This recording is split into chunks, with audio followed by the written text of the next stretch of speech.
Back in Palafrugell again. This time not for work, but for family time. And I'm with my mom. Say hello to the viewers. Yes.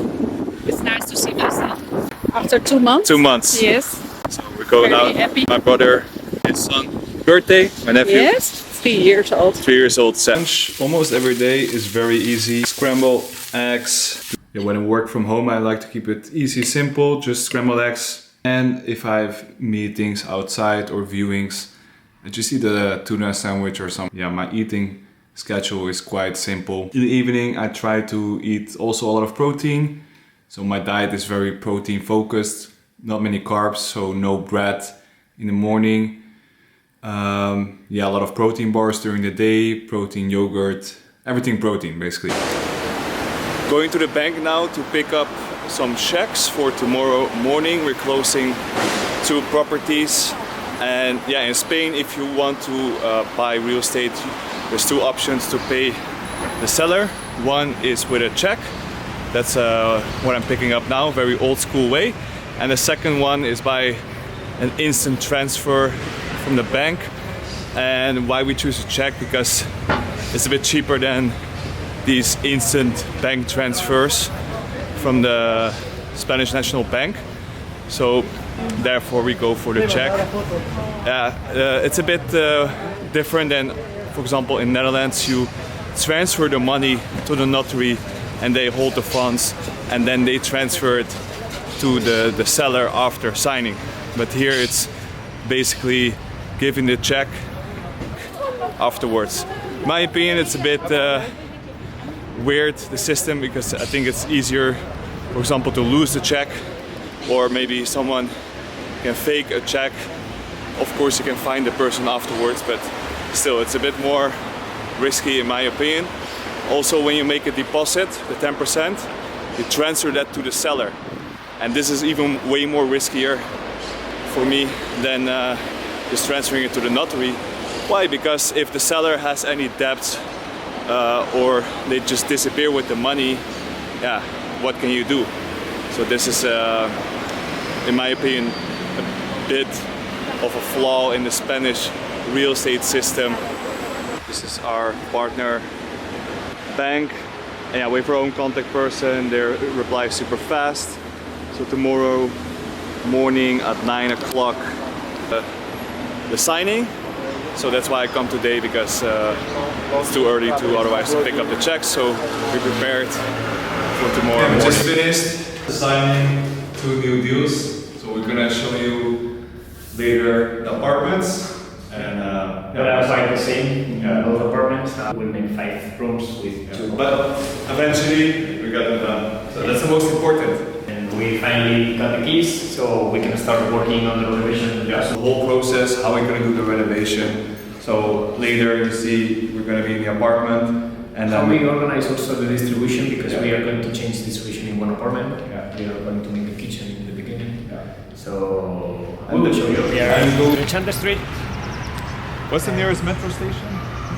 Come there. So let's check what's the nearest metro. But it's between Navas and Candelarpa. Yeah. A 4-minute walk from the metro. 128. Yeah.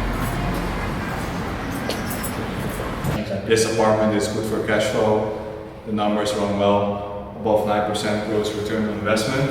And the area is good for long-term appreciation. 5 minutes from the metro station. Should be easy to rent out. And we think that the renovation is going to take approximately 2 months. Yeah. We start on Monday, next Monday, and we will show you guys. Our goal is to have everything booked on for the 1st of January. Yeah. Hopefully maybe have 1 or 2 rooms already mid-December, but let's see.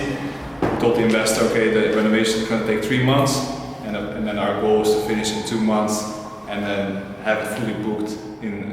So we're now at the second apartment in Bak. If it's not one, then it will be the other one. Yeah, so the renovation is going to be similar as the other one. It's going to take approximately 2 months. Told the investor 3 months, so we want to rent it out mid-December. Then the cost will be between 25,000 to 30,000 euros VAT, and we're cash flowing, at least a gross return of 9%. I will go over all the numbers in a separate video, step by step, show you purchase price of each of this apartment, the transfer tax, all the costs associated. So in another video, I will go do a deal deep dive.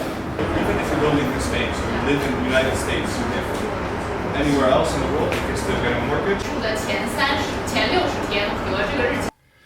So I just finished the event for the Chinese market, and yeah, a few episodes back you saw me going to China. I went there for traveling and doing fun stuff, but also had a business meeting. And through that meeting, I got to know Sunny through that mutual contact. She's living here in Barcelona. As we told you in another episode, we started this joint venture, and now we've been moving forward. We're designing a logo, doing the branding, and get ready to do the marketing for the Chinese market. But we already got our first event for 20 people, and they're all serious prospects that want to invest or maybe buy real estate in Spain or in Europe. So that's nice to see how fast things can roll. And of course, it's gonna take time to get actual clients that buy something. But yeah, that's the whole process of marketing and sales, that you get in front of the target audience, send your message, and look for people that want your service. That's what we're doing now. And yeah, we already got our first event, and we're gonna do one at the end of November, probably online.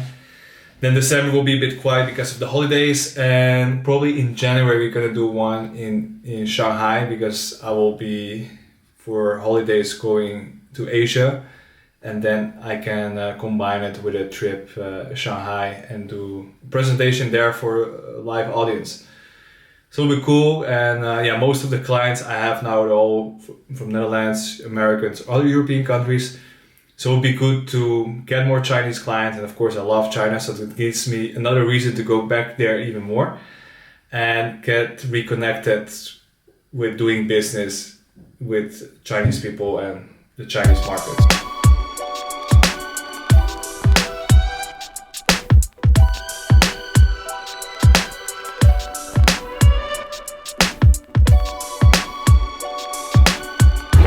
Merci.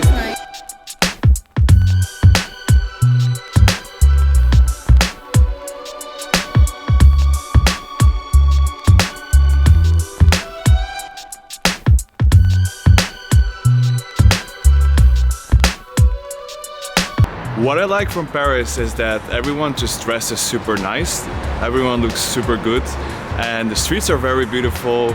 So you have this very chic atmosphere, everyone looks just well dressed, and yeah, that's a big difference compared to Barcelona. Although I have to say, if you're on a low budget, Paris is not the best place to go. It's an expensive city, drinks are minimum 6-7 euros, 10 euro for a drink. Yeah, food, it depends what kind of restaurant you go, but yeah, if you go to Paris, you want to have some good restaurants.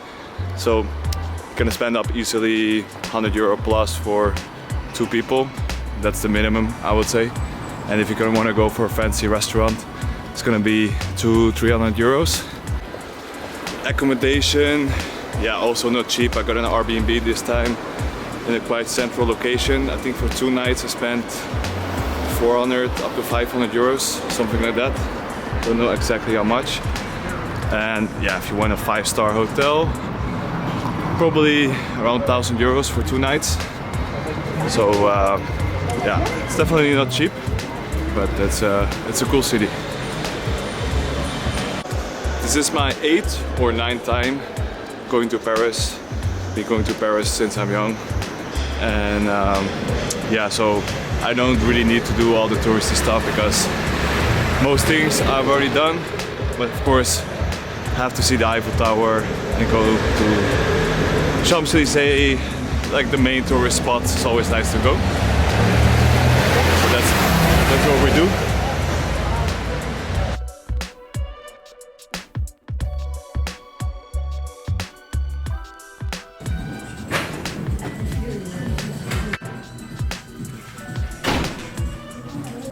So So, Jack Balma climbed the Mont Blanc at 1,786. So this species is limited at this number because Jack Balma climbed the Mont Blanc for find the gold, and inside the pieces you have the gold. It's a beautiful story, and just here you have 2 gold. Nice. You're welcome. Merci.